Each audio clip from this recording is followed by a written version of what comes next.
வளர்மதி அவர்கள் அதிமுக பொதுக்குழு கொடுத்த ஒரு செய்தியை சொல்லியிருக்காங்க. உண்மை செய்தியை பதிவு பண்ணிருக்காங்க. என்னன்னா, திண்டுக்கல் கூட்டத்துக்கு எம்ஜிஆர் அவர்கள் போனாராம். எம்ஜிஆர் அவர்கள் சோடா வாங்கி ஒரு கடையில குடிச்சிருக்காரு. பாதி சோடாவை கடையில திருப்பி கொடுத்தாராம். பாதி சோடாவை கொடுத்த உடனே அந்த கடையில எம்ஜிஆர் குடிச்ச சோடான்னு எல்லாம் முண்டிருக்காங்க. உடனே இந்த கடைக்காரர் என்ன பண்ணிருக்காரு, பக்கத்துல ஒரு அண்டாவை எடுத்து இந்த சோடாவை ஊத்தி அண்டா நிறைய தண்ணி ஊத்தி எம்ஜிஆர் குடிச்ச சோடாவை அந்த அண்டால நிரப்பி வச்ச உடனே அந்த அண்டால கோதி குடிச்சிருக்காங்க. திண்டுக்கல் இடைத்தேர்தல் புரட்சி தலைவர் எம்ஜிஆர் இடைத்தேர்தலுக்கு பிரச்சார போகிறார். போகிற வழியிலே ஒரு பெட்டி கடையிலே இருக்கிற கடைக்காரர் வண்டியை நிறுத்தி ஒரு சோடாவை எடுத்து தருகிறார். புரட்சி தலைவர் குடித்த உடனேயே மீதியை அந்த கடைக்காரரிடத்திலே கொடுக்கிறார். அதை வாங்கி குடிப்பதற்கு ஏகப்பட்ட போட்டி. அப்போது அந்த கடைக்காரர் ஒரு அண்டாவை கொண்டு வந்து அந்த சோடாவை ஊற்றி அதற்குள்ளே தண்ணீரை நிரப்பி வந்திருக்கிற கட்சிக்காரர்களுக்கு எல்லாம் தர சொல்லி உத்தரவு போட்டு எல்லாருக்கும் கொடுத்தார்கள். இது நடந்த சம்பவம். எம்ஜிஆர் நல்ல மனிதர். பாயும் புலிகளுக்கு 10 கோடி அள்ளி கொடுத்தவர்,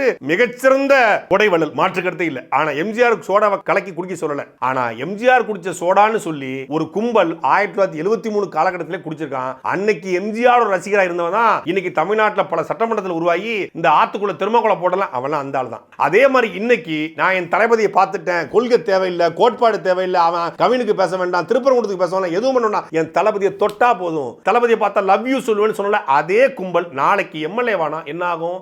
பல செல்லூர் ராஜு உருவாகும். அதனால தான் தினமும் அடிக்கிறோம்.